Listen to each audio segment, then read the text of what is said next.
प्रिय विद्यार्थियों,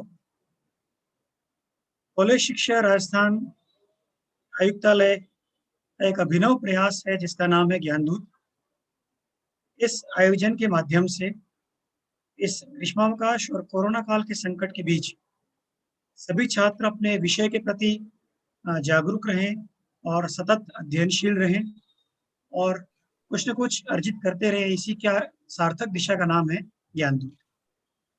हिंदी विषय और हिंदी साहित्य विषय लेकर जो विद्यार्थी बीए और एमए कर रहे हैं, स्नातक और स्नातकोत्तर कर रहे हैं, उनके लिए यह कार्यक्रम आयोजित है। इसमें विषय हमने ऐसे ही चुने हैं जो सभी कक्षाओं के लिए उपयोगी रहेंगे।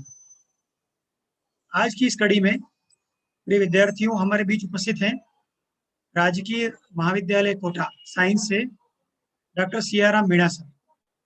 डॉक्टर सियाराम मीणा पिछले 23 वर्षों से कॉलेज शिक्षा में अपनी सेवाएं दे रहे हैं और आज आपके समक्ष लेकर आए हैं हिंदी साहित्य के स्वर्णयुग भक्ति काल में निर्गुण शाखा का एक प्रमुख शाखा है संत काव्य धारा, जिसे ज्ञानाश्री शाखा भी कहते हैं। उस पर अपनी बात रखेंगे। मैं पूरे आदर और सम्मान के साथ आमंत्रित कर रहा हूँ डॉक्टर सियाराम मीणा जी। आइए और अपना विषय वस्तु साझा करें। सियाराम मीणा जी से। जी सर।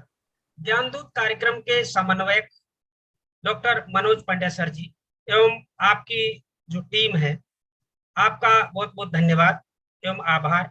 आपके निर्देशन एवं संयोजन में ज्ञानदूत कार्यक्रम सफलतापूर्वक आगे बढ़ रहा है और विद्यार्थी इससे लाभान्वित हो रहे हैं। नमस्कार विद्यार्थियों, आयुक्तालय कॉलेज शिक्षा राजस्थान द्वारा प्रवर्तित एवं श्री गोविंद गुरु राजकीय महाविद्यालय बांसवाड़ा द्वारा आयोजित ज्ञानदूत कार्यक्रम में आप सभी का हार्दिक स्वागत है। विद्यार्थियों, आज हमारी चर्चा का विषय है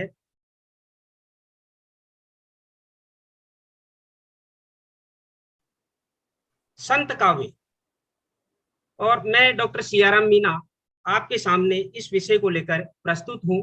विद्यार्थियों, हमने इस बिंदु को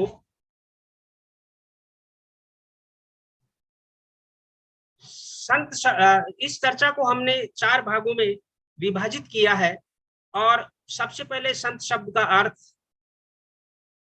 एवं संत काव्य का अभिप्राय, संत काव्य परंपरा एवं प्रमुख संत कवि, संत काव्य का वैशिष्ट्य एवं प्रवृत्तिगत विश्लेषण और निष्कर्ष।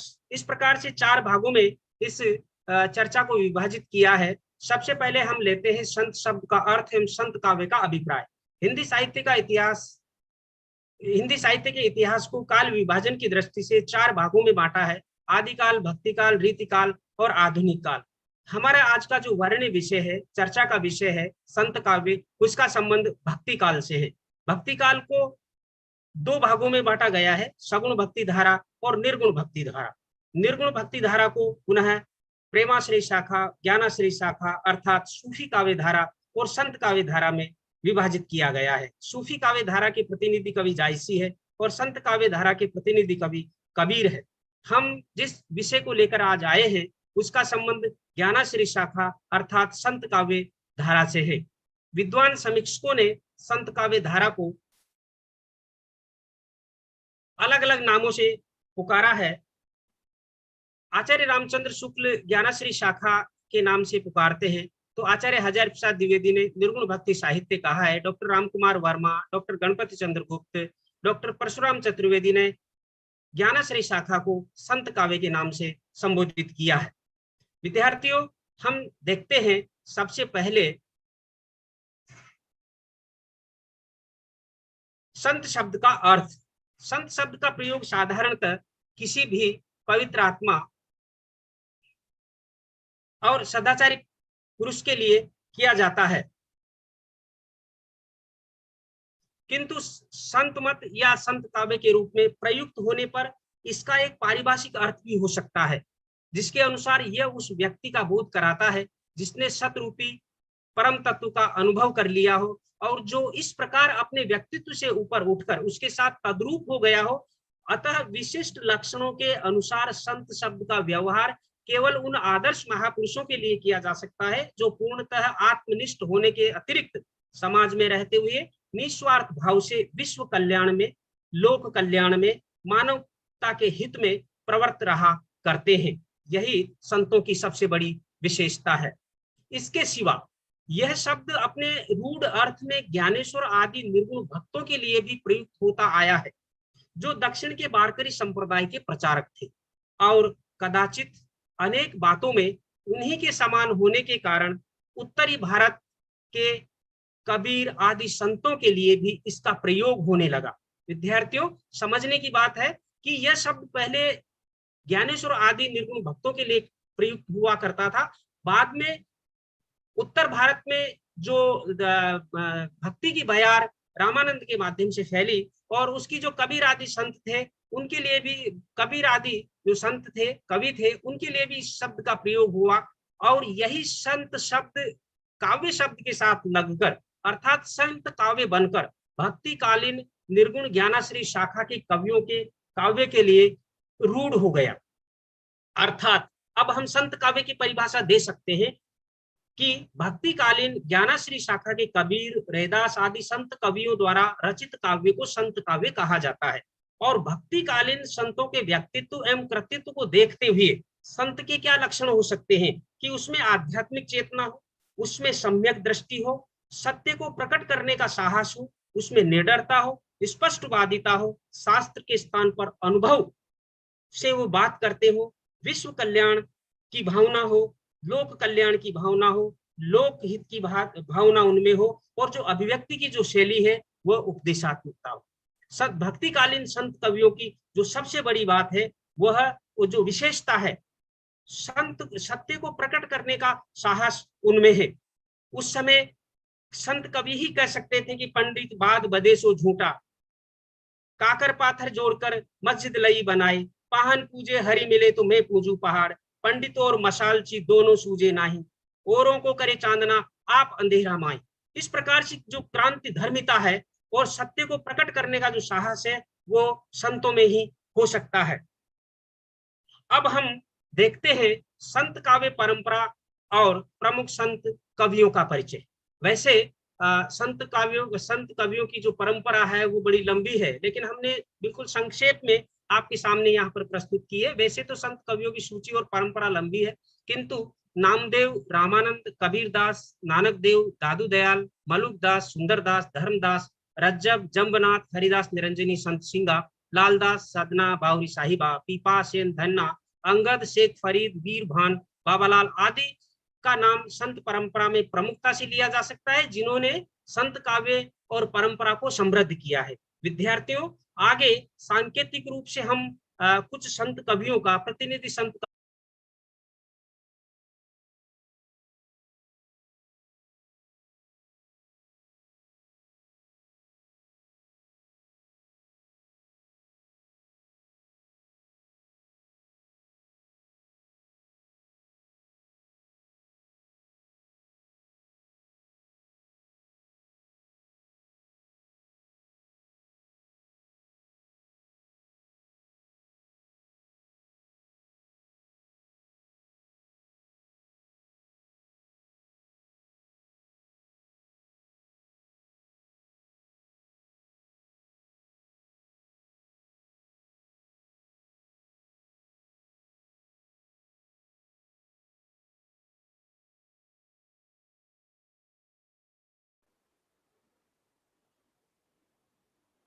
शुरू कर दीजिए सर, शुरू कर दीजिए आप।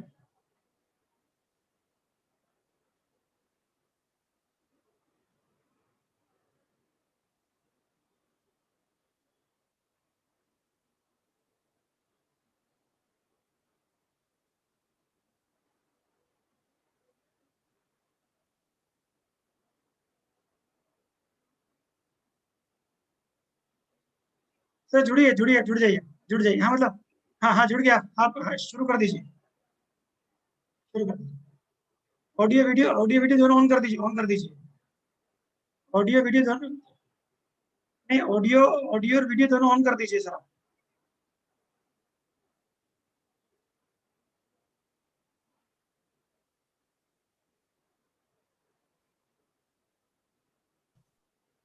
हेलो। जी सर बोलिए। आ रही है ना आवाज? हेलो हेलो सर, आवाज आ रही है?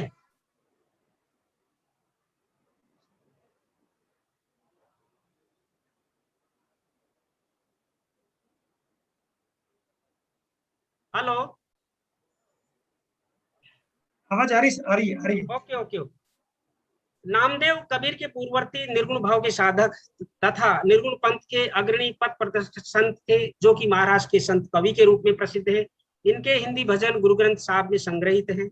इनके काव्य में सामाजिक रूढ़ियों के विरोध सहित संत काव्य की सभी प्रवृत्तियां बीज रूप में मिलती है, इसलिए संत काव्य परंपरा में नामदेव का विशिष्ट महत्व है।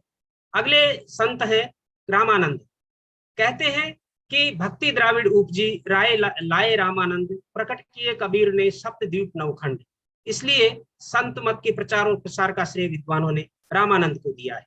दक्षिण में जो भक्ति आंदोलन की बयार थी, उसको उत्तर भारत में लाने का काम रामानंद ने ही किया है। इन्होंने धर्म के द्वार सभी जातियों के लिए खोलने का महत्वपूर्ण कार्य किया। रामावत संप्रदाय की स्थापना की। कबीर आदि इनके शिष्यों ने संत मत को शिखर तक पहुंचाया।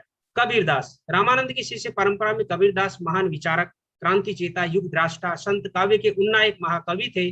क्रांतिकारी सुधारात्मक कदमों और जन समर्थन की लहर के कारण कबीर आज भी भारतीय जनता का पथ प्रदर्शन करते दिखाई देते हैं। कबीरदास ने समाज, धर्म और जीवन के हर क्षेत्र में क्रांतिकारी विचारों का प्रतिपादन कर तत्कालीन परिस्थितियों में भारतीय जनता में चेतना का संचार किया था।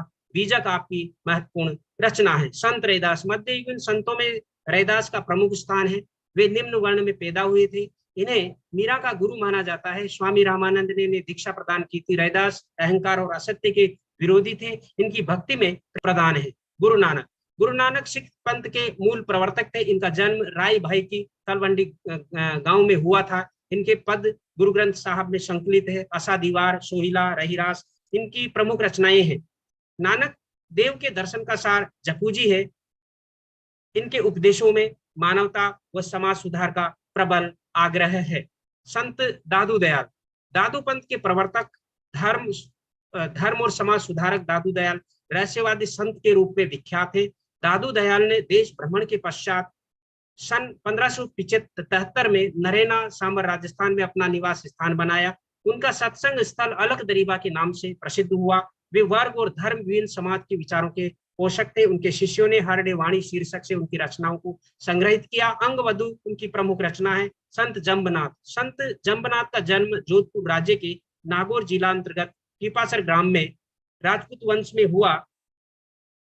गोरखनाथ इनके दीक्षा गुरु थे। इन्होंने अपनी मान्यताओं का प्रचार करने के लिए विष्णुई संप्रदाय की स्थापना की। संत मलुकदास, सुंदरदास, रज्जबदास आदि का भी संत काव्य व परंपरा को समृद्ध करने में महत्वपूर्ण योगदान है। लेकिन चूंकि समय अभाव है, इसलिए अब आगे हम बढ़ते हैं।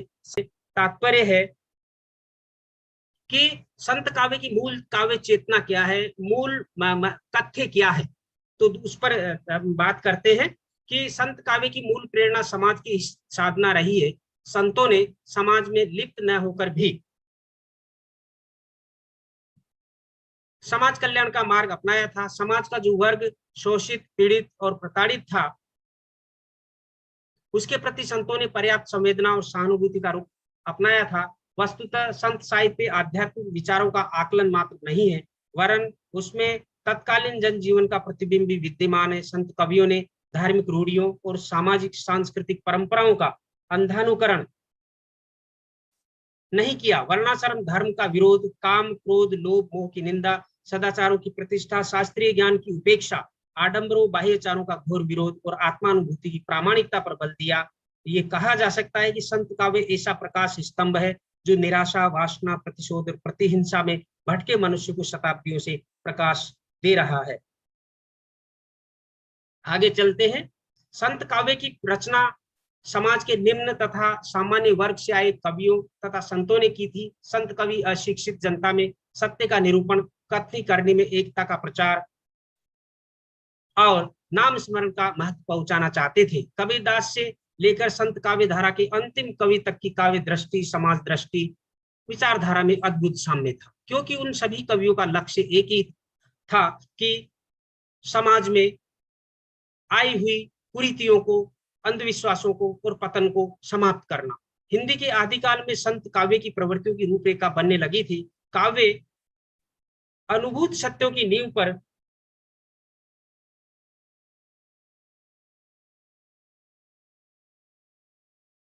खड़ा सशक्त काव्य है, जो अपनी अलंकारहीनता और भाषा सौष्ठव के अभाव के बावजूद शाश्वत मूल्यों से संपन्न है। यह काव्य सामाजिक साधना और अपनी मौलिक विशेषताओं का मार्ग पकड़कर चला है, इसलिए अपनी क्रांति धर्मिता, सामाजिक चेतना व वैयक्तिक सुचिता की दृष्टि से अद्वितीय है।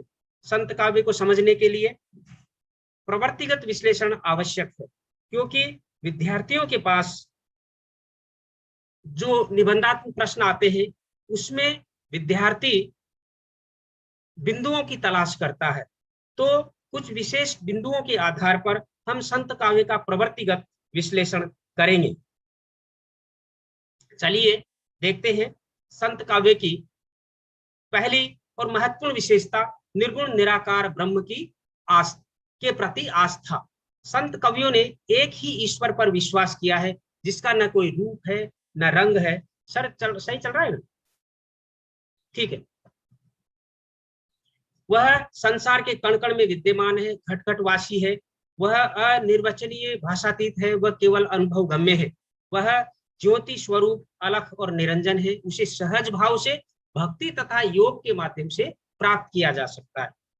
उसे पाने के लिए तीर्थाटन, बाह्य आडंबरों की बाहर भटकने की आवश्यकता नहीं है।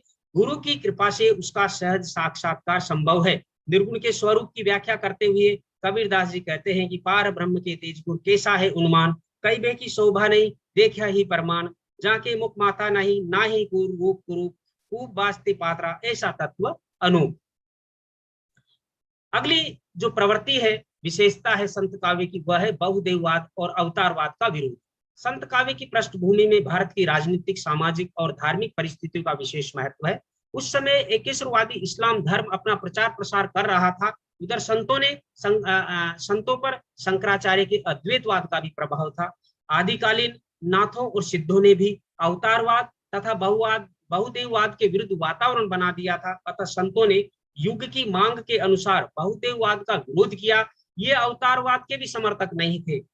इन कवियों ने राम और कृष्ण का बार बार नाम लिया है, लेकिन उनके राम और कृष्ण अवतारी न होकर के निर्गुण ब्रह्म के पर्याय है। कबीरदास जी कहते हैं कि दशरथ सुत तिव लोक बखाना, राम नाम का मर्म है आना।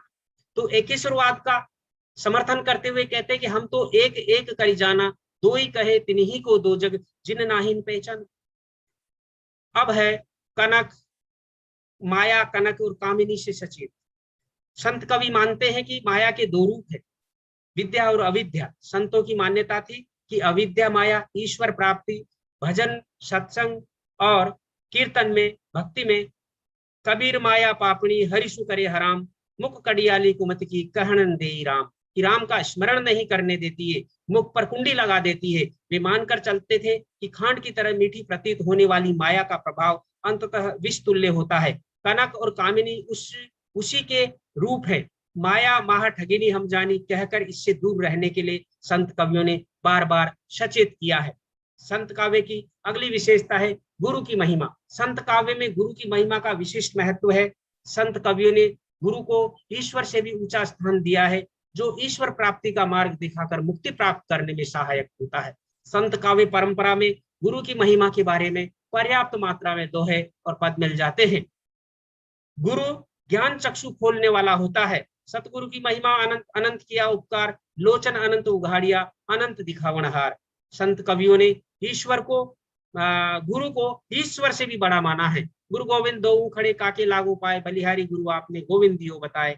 लेकिन गुरु का अनुसरण करते हैं, गुरु का ज्ञान प्राप्त करते हैं, क्योंकि वह अज्ञान के अंधकार को मिटा करके ज्ञान का प्रकाश फैलाता है। लेकिन गुरु भी गांठ का पूरा होना चाहिए। अगर वह अपूर्ण है तो संत उसका अनुसरण नहीं करते हैं केवल गुरु के नाम पर। इसलिए कहा है कि जाके गुरु भी अंधला, चेला खरा निरंद, अंधा अंधे ठेलिया, दोनों ही कूप पड़ंत। यानी कि अपूर्ण व्यक्ति किसी का मार्गदर्शन नहीं कर सकता। अगली प्रवृत्ति है जाति पाति और भेदभाव का विरोध। मध्य युग की निर्गुण भक्ति के मुख्य संस्थापक स्वामी रामानंद ने साधना और भक्ति के द्वार शूद्रों और निम्न वर्ग के लिए खोलकर सामाजिक समता का मूल मंत्र अपने शिष्यों को दिया था। धार्मिक और सामाजिक क्षेत्र में कबीर आदि संतों ने जातिवाद और भेदभाव की घोर निंदा की। जाति की नहीं, व्यक्तित्व और गुणों की प्रशंसा संतों ने की है, जो उस समय एक क्रांतिकारी कदम था। जातिवाद और वर्ण वर्ग भेद का विरोध करते हुए संत काव्य में लिखा है कि जाति पाति पूछे नहीं कोई, हरि को भजे सो हरि का होई, एक तत्व ते सब जग उपना, क्या बामण क्या सू। संत कवियों ने ऐसी पंक्तियां कह करके समाज की सारी ऊंच नीच की भावना और लड़ाई ही खत्म कर दी थी।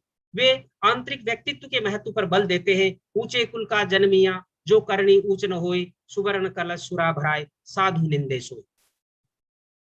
आडंबरों, रूढ़ियों और पाखंडों का विरोध संत काव्य में सबसे ज्यादा है, और जो संत काव्य की जो चमक है वो ऐसी ही विशेषताओं से है। जिस युग में संत कवि अपनी आध्यात्मिक और काव्य साधना कर रहे थे, उस समय नाना प्रकार की रूढ़ियों, आडंबरों और बाह्याचार, धर्म तथा सामाजिक रीति रिवाज के नाम से प्रचलित थे, और साधारण जनता उसमें पिसती जा रही थी। संत कवियों ने पशु बलि, तीर्थ व्रत, तिलक छापा, रोजा, नमाज, हज आदि आडंबरों, अंधविश्वासों, कर्म कांडों तथा पाखंडों का अपनी वाणियों में जबरदस्त तरीके से खंडन किया था। हिंदू और मुसलमान दोनों को उन्होंने रूढ़ियों और आडंबरों के लिए फटकारा था। यथा मूर्ति पूजा का विरोध करते हुए कहते कि पहान पूजे हरि मिले तो मैं पूजू पहाड़, ताते ये चाकी भली फीस का संसार। भक्ति के नाम पर दिखावा करने वालों को आड़े हाथ लेते हुए कबीर आदि संत कहते कि माला तो कर में फिरे, जीव फिरे मुखमाई, मनवा तो चौदिश फिरे, यह तो सुमिरन नाई।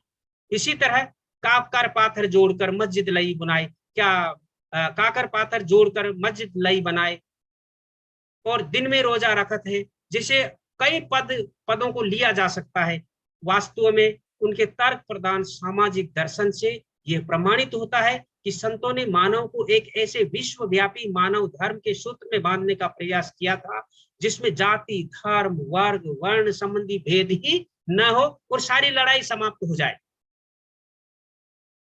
अगली विशेषता है कथनी और करनी की समानता एवं व्यक्तित्व निर्माण पर बल। संत कवि आचरण की शुद्धता के साथ ही कथनी और करनी की एकता पर बल देते हैं। उनके उपदेश मात्र उपदेश नहीं थे, अपितु उनका आचरण भी वैसा ही था। उन्हें बगुले जैसा नहीं, हंस जैसा व्यक्तित्व चाहिए। कबीर ने व्यक्तित्व का महत्व प्रकट करते हुए कहा कि जाति न पूछो साधु की, पूछ लीजिए ज्ञान, मोल करो तलवार का, पड़ा रहने दो। रहस्यवाद की अभिव्यक्ति, रहस्यवाद वह भावात्मक अभिव्यक्ति है जिसमें कोई व्यक्ति या रचनाकार उस अलौकिक अव्यक्त परम सत्ता से अपना प्रेम प्रकट करता है जो संपूर्ण सृष्टि का मूल आधार है।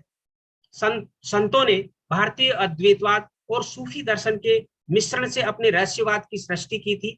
इस रहस्यवाद के प्रवर्तक कबीर थे।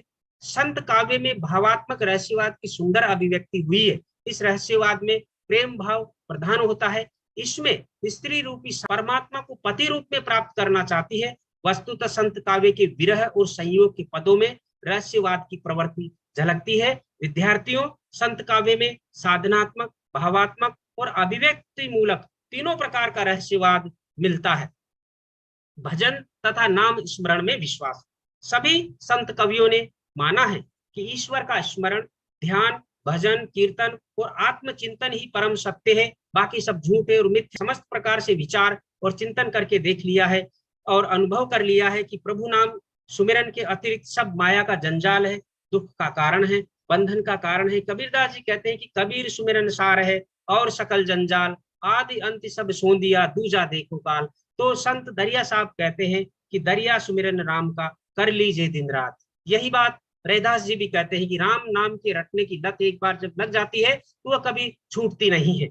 आध्यात्मिक विरह की मार्मिक अभिव्यक्ति। संत कवियों ने ईश्वरीय प्रेम में अपना अनन्य अनुराग स्थापित किया है। सांसारिक श्रृंगारिक प्रतीकों, पति पत्नी के माध्यम से उन्होंने आत्मा और परमात्मा के अनन्य प्रेम संबंध को प्रकट किया है। इस विरह चित्रण में उनकी अनंत विरह संतप्त आत्मा उस पुरुष अर्थात परमात्मा से मिलने के लिए छटपटाती रहती है, और जब उस प्रियतम परमात्मा से मिल जाती है तो अत्यधिक उल्लसित और आनंदित होती है।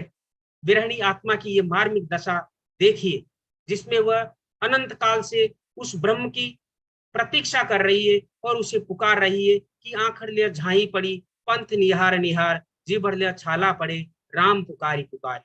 तो विरहिणी आत्मा विरह निवेदन करती हुई अपनी खीज और झुंझलाहट व्यक्त करती हुई कहती है कि विरहिणी को मीच देर के आपा दिखलाए, रात दिवस का दाजना मुंह पे सहा न जाए, कि या फिर आकर के दर्शन दे दीजिए। लेकिन इस विरह की आग में दिन रात जलना अब संभव नहीं है।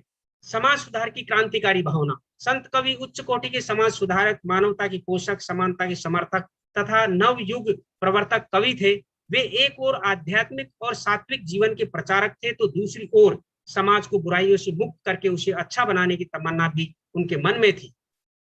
इनकी साधना वैयक्तिक हित साधना की अपेक्षा सामाजिक हित साधना अधिक थी, और इनकी इनकी मन की जो प्रवृत्ति है उसे हमें समाज सुधार के परिप्रेक्ष्य में देखना चाहिए। वे धार्मिक कट्टरता और सांप्रदायिकता का विरोध करते हुए कहते हैं कि संतों देखो जग बोराना, हिंदू कहे मोई राम प्यारा, तुरक कहे रहे माना, आपस में दो लरी लरी मुए, मरमन काहू जाना। आदि भक्तिकालीन जो संत थे इस मर्म को ही जनता तक पहुंचाना चाहते थे कि ईश्वर के नाम पर लड़ना नीरा मूर्खता है, वो एक है और वो सबका है। यही संदेश संत कवि समाज में पहुंचाना चाहते थे और धार्मिक कट्टरता और सांप्रदायिकता को समाप्त करना चाहते थे। हठयोग साधना। विद्यार्थियों, हठयोग साधना, हठयोग शब्द एक पारिभाषिक शब्द है संत साहित्य की दृष्टि से, तो उसकी आप परिभाषा भी देख लीजिए। शरीर में व्याप्त ब्रह्म का योग विधि से बलपूर्वक साक्षात्कार करना हठयोग कहलाता है। वस्तुतः संतों ने ब्रह्म को घट घटवासी माना है। उसी अंतर मन में व्याप्त ब्रह्म को काया योग के माध्यम से अर्थात इंद्रिय निग्रह और श्वास क्रिया का उचित संचालन करते हुए मन को एकाग्र कर परमात्मा के दिव्य स्वरूप में लीन होना अर्थात उसका बलपूर्वक साक्षात्कार करने की दृढ़ इच्छा और तदनुकूल क्रिया ही हठयोग है। नाथ संप्रदाय व ज्ञानाश्री संतों में हठयोग का विशेष महत्व है। संत कवियों की जो भाषा शैली है यह भी एक महत्वपूर्ण बिंदु है, और कभी कभी विद्यार्थियों इसी से संबंधित अपने आप में अलग से प्रश्न आ जाता है, इसलिए ध्यान से सुनिएगा। संत कवियों ने प्राय गेय मुक्तक शैली में अपना काव्य रचा है। इनकी वाणियों में गीति काव्य की भावात्मकता, संगीतात्मकता, वैयक्तिकता और कोमलता है। आदिकालीन सिद्धोनाथों की भांति संत कवियों ने भी साखी, दोहा, चौपाई शैली अपनाई थी। शिक्षा और शास्त्र ज्ञान से इनका संबंध नहीं था। कबीरदास ने कहा भी है कि मसी कागज छुयो नहीं, कलम नहीं गई हाथ। दूसरी बात, मैं कहता अखियन की देखी, तू कहता कागज की लेखी। इस प्रकार से उन्होंने शास्त्र ज्ञान को ठुकराया था और अनुभव को महत्व दिया था। इसलिए उनके काव्य में शास्त्रीयता ढूंढना मेरी मूर्खता है, लोक चेतना ढूंढना चाहिए। इसलिए इन्होंने बोलचाल की बोली भाषा को अपनी कविता का माध्यम बनाया। संस्कृत है कूप जल, भाषा बहतो नीर कहकर कबीरदास ने जनजीवन की भाषा का सम्मान किया है तथा अपने प्रगतिशील दृष्टिकोण को प्रकट किया है। संत कवियों की भाषा में ब्रज, अवधी, खड़ी बोली, पूर्वी हिंदी, अरबी, फारसी, राजस्थानी, पंजाबी आदि भाषा और बोलियों के शब्द मिलते हैं।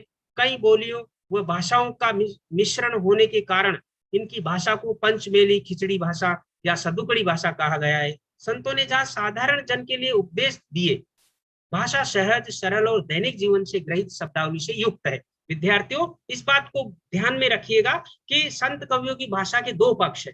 जहां उन्होंने साधारण जन को उपदेश दिए हैं वहां पर उन्होंने साधारण भाषा का इस्तेमाल किया है, दैनिक जीवन से ग्रहित शब्दावली का प्रयोग किया है, सहज और सरल शैली है। लेकिन जहां गहन आध्यात्मिक अनुभूतियों को रूपकों और विरोध मूलक प्रतीकों द्वारा व्यक्त किया है, भाषा दुरूह हो गई है, भाषा कठिन हो गई है। इस दृष्टि से कबीर की उलट बाशियां प्रसिद्ध है। लेकिन जब इन उलट बाशियों के प्रतीकार्थ खुलने लगते हैं तो ये उलटी नहीं सुलटी प्रतीत होती है।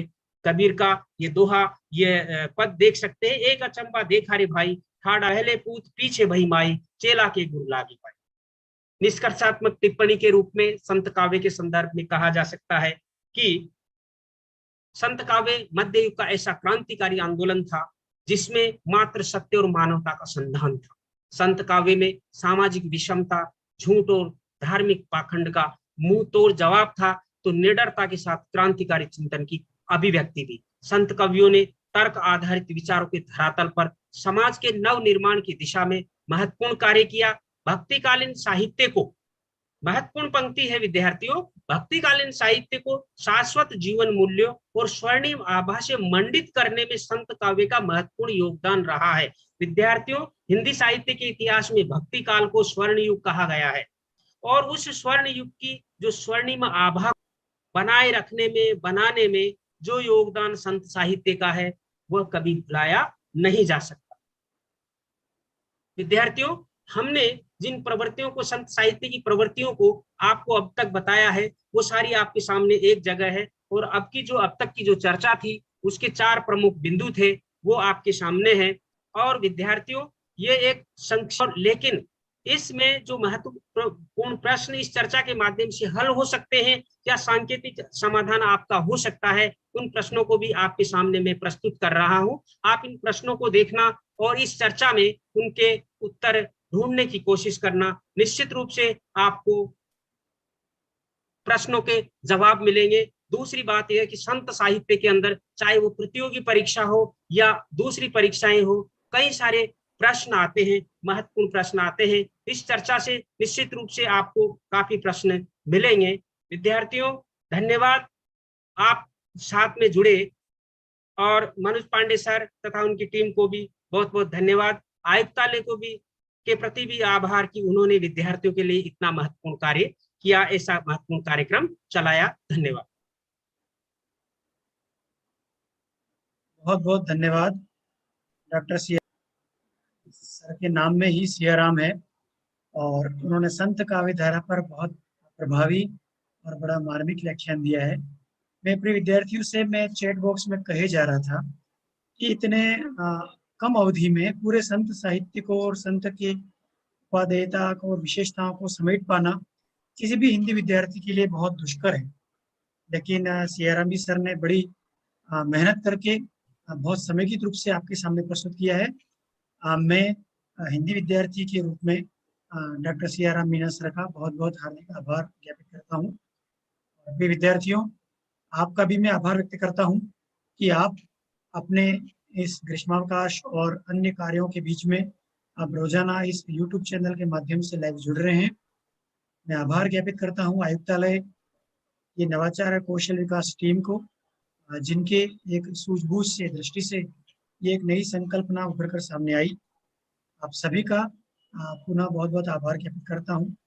प्रिय विद्यार्थियों, आपने कुछ प्रश्न चैट बॉक्स में लिखे थे, तो आप सबसे मैं एक बात कहना चाहता हूँ, इन प्रश्नों को आप नोट करके रखिए। 11 जुलाई को हमारा प्रश्नोत्तर सत्र है, ठीक इसी समय पर 11:40 पर। 11 जुलाई के पहले जितने भी सत्र हुए हैं उनसे संबंधित जितने भी प्रश्न हैं, सबके उत्तर संबंधित सहायक सह आचार्य द्वारा दिए जाएंगे। मैं आशा करता हूँ कि आपको यह सत्र अवश्य पसंद आ रहे होंगे, और कुछ सुझाव आपको लगते हैं तो जरूर आप चैट बॉक्स में नोट कराइए। इसी के साथ आप सभी का बहुत बहुत धन्यवाद। बहुत धन्यवाद। सियाराम जी, थैंक यू। Thank you.